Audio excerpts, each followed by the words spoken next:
Okay, coding techniques. Coding டெக்னிக்ஸ்ல வந்து நிறைய course பார்க்கலாம். அதுக்கு முன்னாடி கன்வர்ஷனுக்கும் இந்த என்கோடிங்க்கும் இருக்கிற டிஃப்ரென்ஸ், கோடிங்க்கும் கன்வர்ஷனுக்கும் இருக்கிற டிஃப்ரென்ஸ் என்னன்னு சொன்னா, கன்வர்ஷன்ல நம்மளோட ஸ்ட்ரக்சர் ஆஃப் த நம்பரே சேஞ்ச் ஆகும். ஸோ டிஃப்ரெண்ட் பேஸ் ரிசல்ட்ஸ் கிடைக்கும் நமக்கு. ஸோ ஒரு பைனரி பேஸ்ல இருந்து டெசிமல் பேஸ், இல்ல பைனரி பேஸ்ல இருந்து ஆக்டல் பேஸ், அந்த மாதிரி ஃபுல்லா நம்பரே சேஞ்ச் ஆகும். ஆனா என்கோடிங் அப்படி கிடையாது, கோடிங் அப்படி கிடையாது. பேசிக் ஸ்ட்ரக்சர் வந்துட்டு சேமா இருக்கும், ரெப்ரஸன்டேஷன் அதாவது சிம்பிள்ஸ் மட்டும் மாறும். Like this. அதுக்கு ஒரு எக்ஸாம்பிள் தான் இந்த BCD code, binary coded decimal அப்படின்னு சொல்லுவோம்.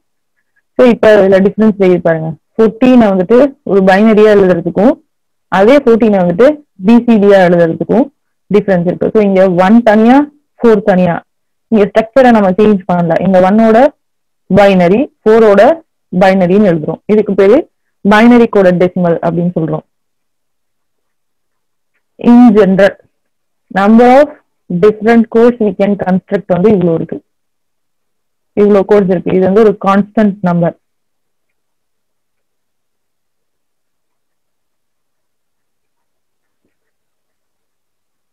நம்ம எடுக்கிற ஒரு சில கோட் சிஸ்டம்ஸ் வந்து இதுதான்.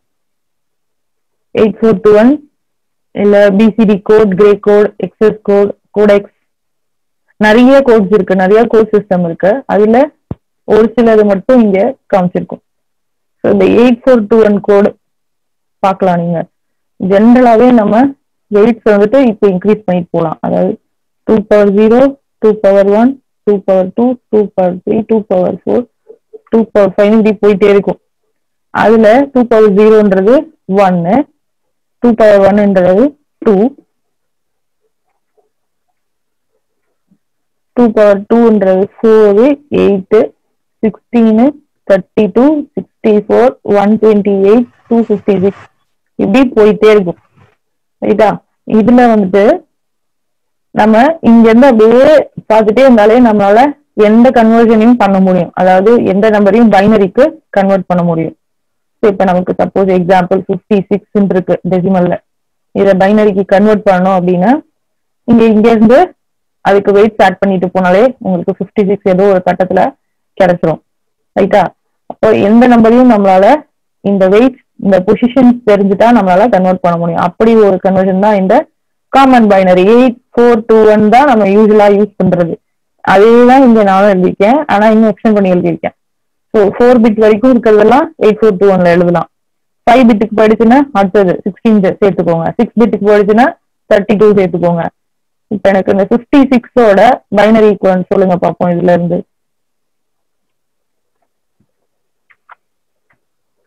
56ன்றது ஃபர்ஸ்ட் நான் எப்படி இதை கண்டுபிடிப்பேன் அப்படின்னா, இதுல எதுக்குள்ள வருதுன்னு பார்ப்பேன். கண்டிப்பா 64 வராது இல்லையா? அப்ப இந்த வெயிட்ஸ்குள்ளதான் எனக்கு இருக்கும். இதுல ஏதோ ஒரு காம்பினேஷன் தான் எனக்கு 56 கிடைக்கும். எதெல்லாம் எடுத்தா எனக்கு 56 வரும்.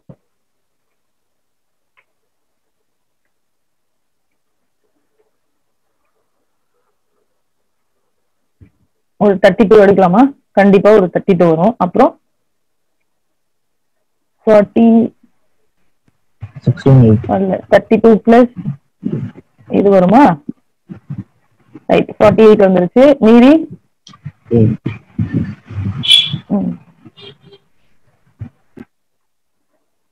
48 வந்துருச்சு. மீதி எனக்கு ஒரு 8 தான் இருக்கு.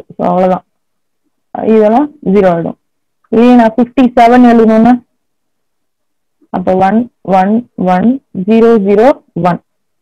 58 எழுதணும்னா 1 1 1 0 1 0. அந்த மாதிரி நம்ம இதுல பொசிஷன்ஸ், அதாவது வெயிட்ஸ் யூஸ் பண்ணி பைனரி கன்வர்ஷன் பண்ண முடியும். அதான் இங்க காமன் பைனரி கன்வர்ஷன் அப்படின்னு சொல்றோம். ரைட்டா? இதை ஞாபகம் வச்சுக்கோங்க. இது வரைக்கும் தெரியலன்னா இப்ப தெரிஞ்சுக்கோங்க, தெரிஞ்சிருந்தா ரிவைஸ் பண்ண மாதிரியா இருக்கும். நெக்ஸ்ட் இந்த XS3 கிரே கோட்லாம் என்னன்னு சொல்லி பார்க்கலாம். ஜஸ்ட் XS3 என்னன்னா இருக்கிற பைனரிக்கு 3 ஆட் பண்ணிருப்போம், அதான் XS3 கோட். இல்ல டெசிமல்ல 3 ஆட் பண்ணிட்டு அப்புறம் பைனரிக்கு கன்வெர்ட் பண்ணிருப்போம். ஸோ பாத்தீங்கன்னா இதுல 3 ஆட் பண்றதுன்னா என்ன, பைனரியா இருந்தா பைனரியிலேயே 3 ஆட் பண்ணும். ஸோ 1 + 1 0 1 0, இங்க 1 1 0. அப்ப இதோட XS3 கோட் இது. ஓகேவா? இந்த நம்பர் எடுத்துக்கோங்க 0111.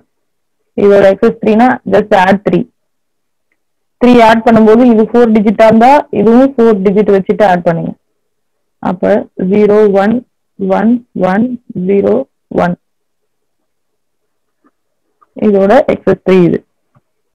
டெசிமல்ல இருந்து பண்ணலாம். ஸோ டெசிமல்ல இருந்து பண்ணா 7 ஆட் பண்ணும்போது டெசிமலே ஆட் பண்ணணும். ஸோ 10ஓட பைனரி 1010. ஓகே, ஸோ இது வந்துட்டு XS3 code. Gray code conversion பார்க்கலாம். கோடெக்ஸ் இந்த மாதிரி நிறைய கோட்ஸ் இருக்கு. அதுக்கு நமக்கு முக்கியமான கோட்ஸ் மட்டும் நம்ம தெரிஞ்சுக்கிட்டா போதும். அண்ட் இந்த டேபிள்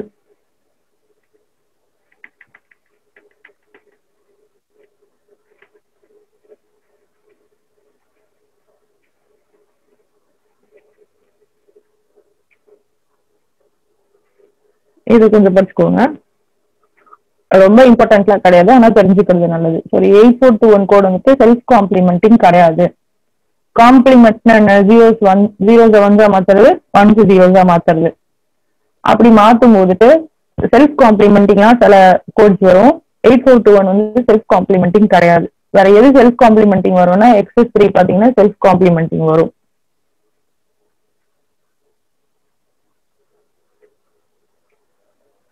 ஸோ இது பாருங்க, XS3ல 1010 7. இது இப்ப 0101 அப்படின்னு சேஞ்ச் பண்ணா நமக்கு ஒரு கோட் கிடைக்குது இல்லையா? ஸோ 0101 இங்க இருக்கு. இது வந்துட்டு 2.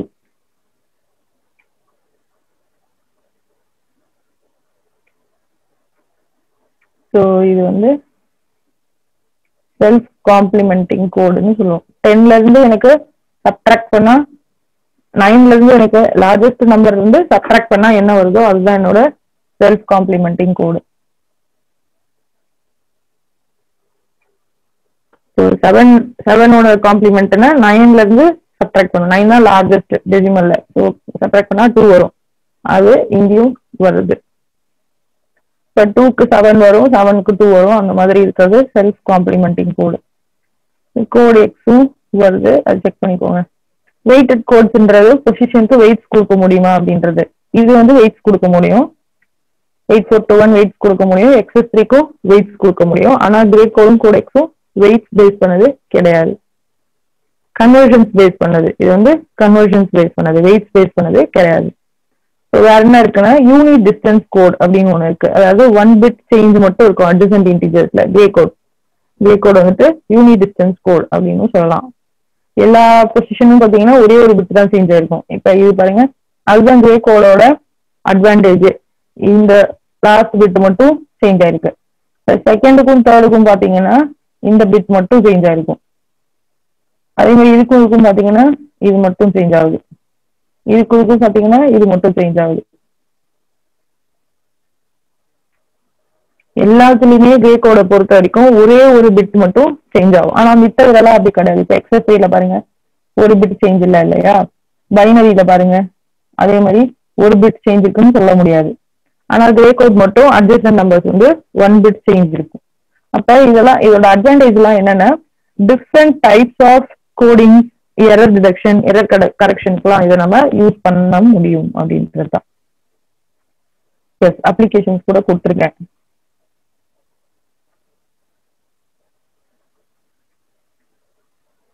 மோஸ்டா நம்ம டிஜிட்டல் சிஸ்டம்ல யூஸ் பண்றது எல்லாமே 8421 அப்படி இல்லைன்னா BCD கோட் தான் யூஸ் பண்றோம். மோஸ்டா 8421 பைனரி தான் யூஸ் பண்றோம். சில இடத்துல BCD கோடிங்ஸ்லயும் யூஸ் பண்றோம், சர்க்கியூட்ஸை பில்ட் பண்றதுக்கு இல்ல அப்ளிகேஷன்ஸை பில்ட் பண்றதுக்கு. XS3 code arithmetic circuits, self complementation இருக்கிறதுனால இது அரித்மெட்டிக் சர்க்கியூட் பில்ட் பண்றதுக்கு யூஸ் பண்ணுறோம். Gray codes input output devices, shaft encoders, linear encoders, so angular displacement measure பண்றது, லீனியர் டிஸ்பிளேஸ்மெண்ட் மெஷர் பண்றது, அதாவது சென்சார், நம்மளோட டிரைவ்ஸ்ல இருக்கக்கூடிய சென்சார்ஸ்ல இந்த கிரே கோட்ஸை யூஸ் பண்றோம். எங்க நம்ம அனலாக வந்து டிஜிட்டலுக்கு கன்வெர்ட் பண்ண ஆரம்பிக்கிறோமோ அந்த இடத்துல நமக்கு இந்த கோடிங்ஸ் எல்லாம் வந்துடும். அதுல ஒரு முக்கியமான கோடு தான் கிரே கோட். இன்னும் இந்த மாதிரி நிறைய கோட்ஸ் இருக்கு. 4221, 5421 இந்த மாதிரி கோட்ஸ் எல்லாம் இருக்கு. ஸோ எப்படி உங்களுக்கு வெயிட்டட் கோட்ஸ் கொடுத்தாலும் உங்களுக்கு டெசிமல் ஈக்குவலன் டு பைனரி ஈக்குவலன் டு இப்படி எழுத தெரியணும். இப்போ இதுல பாருங்க 1010ன்றது என்னது 4 2 மட்டும் 1 இருக்கு. அப்ப இது 6 டெசிமல்ல 6 தான். 4221ல 1010ன்னு எழுதுறாங்க. இது பைனரி கிடையாது, இது வந்து வெயிட்டட் கோட்ஸ்னு அர்த்தம். ஓகே, ஆனா பைனரி நம்பர் சிஸ்டம் யூஸ் பண்ணிருக்கோம். பைனரி நம்பர் சிஸ்டம்னா என்ன, வெறும் 1 0 மட்டும்தான் வரும். ரைட்டா? ஸோ வெயிட்டட் கோட்ஸை பைனரி நம்பர் சிஸ்டம்ல எழுதலாம், டெசிமல் நம்பர் சிஸ்டம்ல எழுதலாம், ஆக்டல்ல எழுதலாம், ஹெக்ஸால எழுதலாம், எப்படி வேணாலும் சேஞ்ச் பண்ணலாம். இப்ப இதை எழுதிட்டு ஆனா எல்லாமே வெயிட்டட் கோட்ஸ் பொறுத்த வரைக்கும் பைனரி போயிட்டு பைனரியில இருந்து தான் மீறி இதுக்கு போக முடியும். டெசிமலுக்கோ இல்ல ஆக்டலுக்கோ இல்ல ஹெக்ஸாடெசிமலுக்கோ போக முடியும்.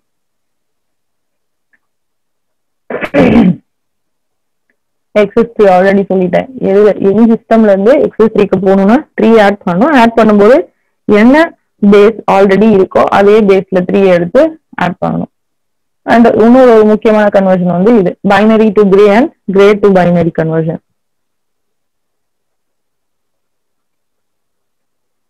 So binary to gray conversion, பைனரியில இருக்கு நம்பரு கிரேக்கு மாத்தணும் அப்படின்னா இதான் இருக்கு ப்ரொசீஜர். ஃபர்ஸ்ட் பிட்டை அப்படியே எழுதணும், செகண்ட் பிட்டுக்கு வந்து பைனரி டு கிரேவா இருந்தா ஃபர்ஸ்ட் அண்ட் செகண்ட் பிட்டை ஆட் பண்ணணும். ஸோ 1 + 0 1 வரும். அடுத்தது செகண்ட் அண்ட் தேர்ட் பிட்டை ஆட் பண்ணணும். Third and fourth bit and fifth bit. So இங்க பாத்தீங்கன்னா டாப் அடிஷன் பண்ணிருக்கீங்க. ஆர் இது அடிஷன் கிடையாது. அடிஷன்ல கூட உங்களுக்கு சப்போஸ் இங்க 1 இங்க 1 இருந்துச்சுன்னு வச்சுக்கோ, இங்க வந்து 1 இருக்கு அப்படின்னு சொன்னா ஆட் பண்ணும்போது 1 0ன்னு வரும். அப்ப 0 மட்டும் எழுதிட்டு 1 டிஸ்கார்ட் பண்ணணும். அதனால நீங்க அடிஷன் சொல்லாம எக்ஸ்ஆர்னு சொல்லி பழகுனீங்கன்னா இந்த ஆப்ரேஷன் வந்து ஈஸியா இருக்கும் உங்களுக்கு. இன்னும் கேட்ஸ் நான் எடுக்கலன்றதுனால நான் எக்ஸ்ஆர்ன்ற வேர்டை நான் சொல்லலை. பட் எக்ஸ்ஆர் ஆப்ரேஷன் என்னன்னு சொன்னா, எக்ஸ்ஆர் ஆப்ரேஷன்ல நீங்க என்ன ஞாபகம் வச்சுக்கணும்னா எக்ஸ்ஆர் கேட் மட்டும் நான் இங்க போடுறேன். இது இன்புட்டா இருந்தா இதுதான் நமக்கு 2 பிட் இன்புட் இல்லையா, இது இன்புட்டா இருந்தா அவுட்புட் எப்படி இருக்கும்னா 0 1 1 0 இருக்கும். அதாவது இன்புட் சேமா இருந்தா அவுட்புட் 0 வரும். இந்த மாதிரி இன்புட் சேமா இருந்தா அவுட்புட் 0 வரும். இன்புட் டிஃப்ரெண்டா இருந்தா அவுட்புட் வந்து 1 வரும், 1 1ன்ட்டு. இதுதான் வந்து எக்ஸ்ஆர் கேட். எக்ஸ்ஆர் கேட் பார்க்கும்போது அதை டீட்டெயிலா நான் சொல்றேன். இப்ப இதுக்கு ஞாபகம் வச்சுக்க வேண்டியது இதுதான். நம்ம அப்போ இங்க டாப் எக்ஸ்ஆர் பண்றோம். 1 + 0 தெரியலையா மோஸ்ட், டாப் எக்ஸ்ஆர் பண்றோம். 1 + 0 1, 0 + 0 0, 0 + 1 1, 1 + 0 1. சப்போஸ் இங்க 1 வந்தாலும் 1 + 1 0 ஆன்சர் எனக்கு. ஓகே, ஸோ 1 + 1 1 0ன்னு நான் போயிட்டு கேரி டிஸ்கார்ட் பண்ணி எல்லாம் வர தேவையில்ல. எக்ஸ்ஆர் பண்ணிட்டேன்னா 1 + 1 வந்து 0 ஆயிடும் டேரக்டா. புரிஞ்சா இது பைனரி டு கிரே. ஸோ இதுக்கு ஹிண்ட் வந்துட்டு top XOR B to G.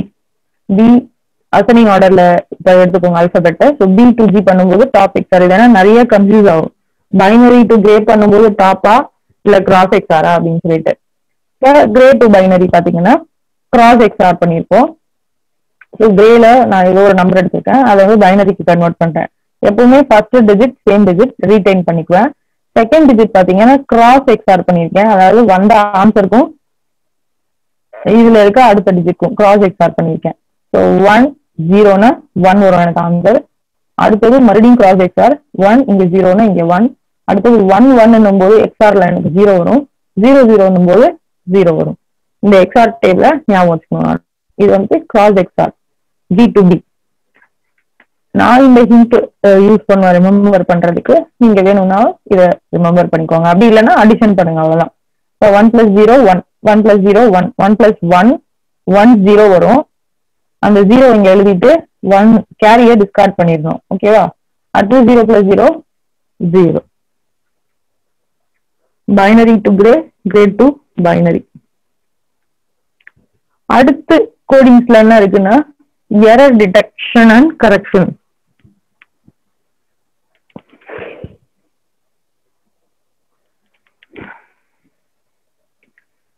மெயினா நம்ம யூஸ் பண்றவங்க parity கோட்ஸும் ஹேமிங் கோட்ஸும் தான் எரர் டிடெக்ஷன் அண்ட் கரெக்ஷனுக்கு இம்பார்ட்டன்ட்.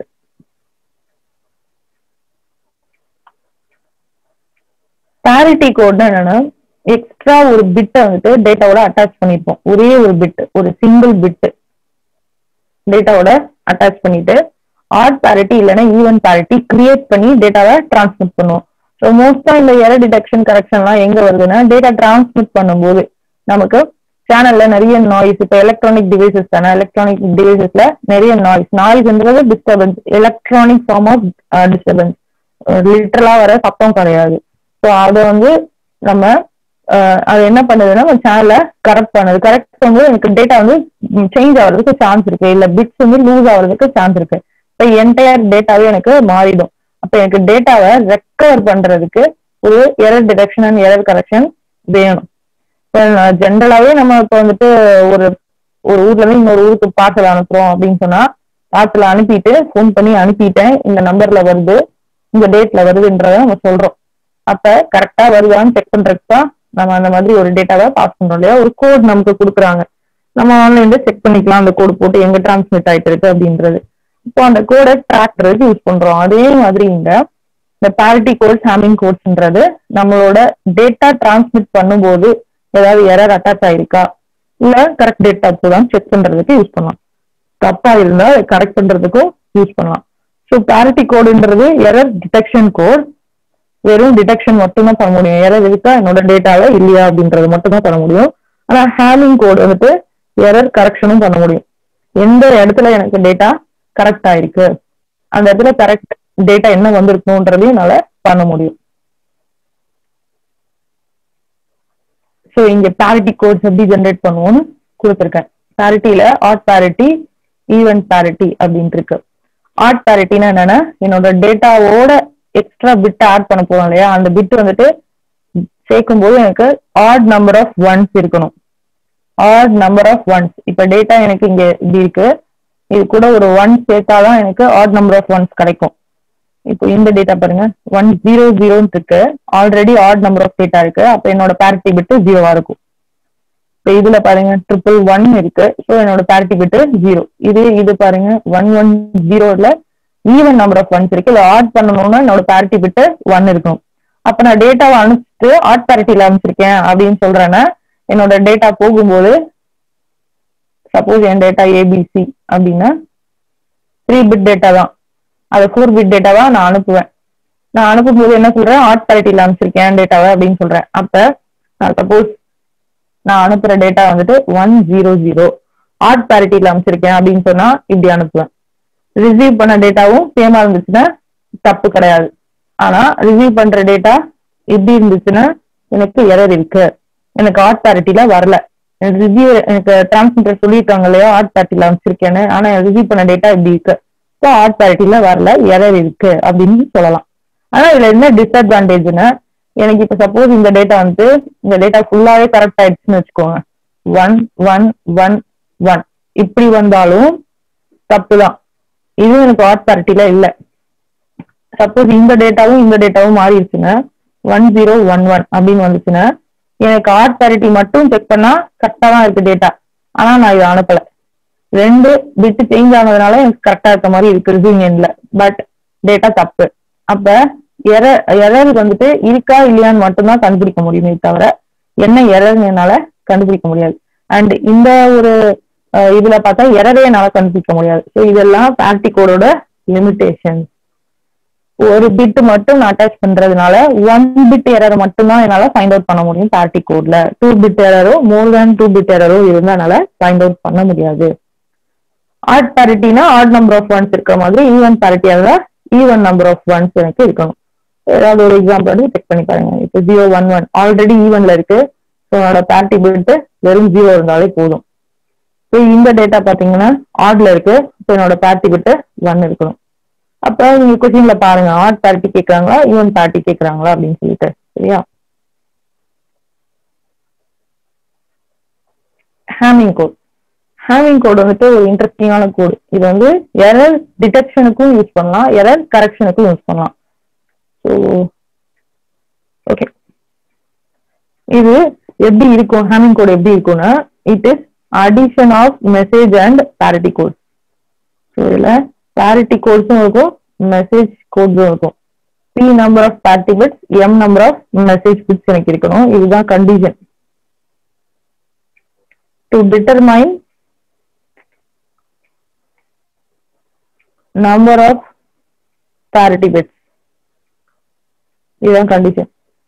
ஸோ அது எப்படி பண்றதுன்னு நான் பாக்குறேன். இப்போ எனக்கு வந்து 4 பிட் மெசேஜ் அனுப்பணும். 4 பிட் மெசேஜ் அனுப்பணும்னா என்னோட எம் மெசேஜ் பிட் வந்து 4ன்னு அர்த்தம். இந்த 4 பிட் அனுப்புறதுக்கு எனக்கு எத்தனை parity பிட்ஸ் வேணும்னு நான் கண்டுபிடிக்கணும். அதுக்கு தான் அந்த கண்டிஷன். சரியா?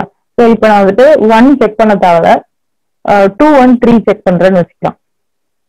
ஏன்னா 4 இருக்கிறதுனால அடுத்தடுத்த நம்பர் நான் செக் பண்றேன். இப்போ 2 செக் பண்ணும்போது இந்த கண்டிஷன்ல பீன்ற இடத்துல எல்லாம் 2 போட்டுக்கிறேன், எம்ன்ற இடத்துல 4 போட்டுக்கிறேன். சரியா? அப்படி செக் பண்ணும்போது எனக்கு 4 less than or equal to 1 not satisfied வருது. அப்ப parity பிட்ஸ் வந்து 2 எடுக்கிறது எனக்கு சரி வராதுன்னு அர்த்தம். 4 பிட் மெசேஜ் அனுப்புறதுக்கு 2 எடுக்கிறது சரி வராது. அடுத்து 3 செக் பண்ணி பாக்குறேன். ஸோ 3 செக் பண்ணா சாட்டிஸ்ஃபைடுன்னு வருது. ஸோ 2K வரலன்னா 1 பிட்டுக்கும் வராது. 2 பவர் 1 2 -1 -1 அப்பயும் எனக்கு ஆன்சர் வரல இல்லையா? அப்ப p ஈக்குவல் டு 1 எனக்கு வராது. இப்போ மெசேஜ் பிட் வந்துட்டு 4 பிட்ஸா இருந்தா எனக்கு p வந்துட்டு 3 பிட்ஸா இருந்தாதான் கரெக்டா இருக்கும். இந்த மாதிரி ஒவ்வொரு மெசேஜ் பிட்ஸ்க்கும் என்னால டிட்டர்மைன் பண்ண முடியும். இப்போ எனக்கு மெசேஜ் பிட் வந்து சப்போஸ் மெசேஜ் பிட் வந்து 5 பிட்னா எனக்கு p என்ன இருக்கும்? இந்த மாதிரி செக் பண்ணுங்க. 1 வராது, 2 வராது, 3 வராது, 3 வராது. ஓகே, 4 தான் வரும். ஸோ மெசேஜ் பிட் 5 இருந்தா எனக்கு parity பிட் 4 வரணும். அப்ப என்னோட டேட்டா ஆர் ஹேமிங் கோட் வந்துட்டு 5 + 4 9 பிட்ஸ் இருக்கும். 4 பிட்ஸா இருந்தா 7 பிட்ஸ் இருக்கும். ஓகே, அந்த 7ல 3 வந்து parity பிட். இப்போ அடுத்தது என்னன்னு சொன்னா அந்த பொசிஷனை எங்க பண்ணணும்? parity பிட்டோட பொசிஷன் என்ன, எனக்கு மெசேஜோட பொசிஷன் என்னன்றது நெக்ஸ்ட் ஸ்டெப். ஸோ ஸ்டெப் 1 வந்துட்டு எவ்வளவு பிட்ஸ் என்னோட மெசேஜ் என்னன்னு எனக்கு தெரியும், இதுக்கு எவ்வளவு பிட்ஸ்னா அனுப்பணும் ஆர் எவ்வளவு பிட்ஸ்னா டிசைன் பண்ணணும் அப்படின்றது first step. Second step, so இப்போ இந்த எண்ணில் எம் இருக்குன்னு தெரிஞ்சிருச்சு, சி parity பிட்ஸ் ஆட் பண்ண போவோம்னு தெரிஞ்சிருச்சு. இந்த parity பிட்ஸை எந்த பொசிஷன்ல பண்ணணும் அப்படின்றது செகண்ட் ஸ்டெப். ஜென்ரலா parity பிட்ஸோட பொசிஷன் வந்து பைனரி வெயிட்டட் கோட்ஸோட பொசிஷன் 1 2 4 8ல இருந்து இப்படி ஸ்டார்ட் பண்ணுவோம். ஓகேவா? ஸோ இங்க பாருங்க, ஒரு 4 பிட் மெசேஜ் அனுப்புறதுக்கு எனக்கு டோட்டலா இப்போ 7 பிட்ஸ் வேணும்னு தெரிஞ்சிருச்சு. அந்த 7ல எதெல்லாம் parity பிட்ஸ் நான் செக் பண்ணுவேன்னா இப்படி போவேன். எனக்கு parity பிட்ஸ் 3 தெரிஞ்சிருச்சு இல்லையா? அப்ப P1 P2 P4 3 parity bits. மீதி இருக்கிறதெல்லாம் அப்ப மெசேஜ் வச்சு அனுப்ப போவேன். ஓகேவா? மீதி என்னவா இருக்கும்? 3 இருக்கு, 5 இருக்கு, 6 இருக்கு, 7 இருக்கு. அப்ப அந்த இடத்துல எல்லாம் என்னோட மெசேஜ் போட்டுக்குவேன். 1 2 4ல என்னோட parity பிட்ஸை போட்டுக்குவேன். ஸோ இப்படிதான் இருக்கும் என்னோட மெசேஜ். ஃபைனல் மெசேஜ் எனக்கு ஹேமிங் கோட்ல இப்படிதான் இருக்கும். அடுத்தது எரர் டிடெக்ஷன் அண்ட் கரெக்ஷன் எப்படி பண்ணலாம் அப்படின்றதுக்கு ஒரு டேபிள் போடுறோம். அந்த டேபிள் பேரு bit position table. Bit position table. So இது வந்து ஸ்டெப் 3.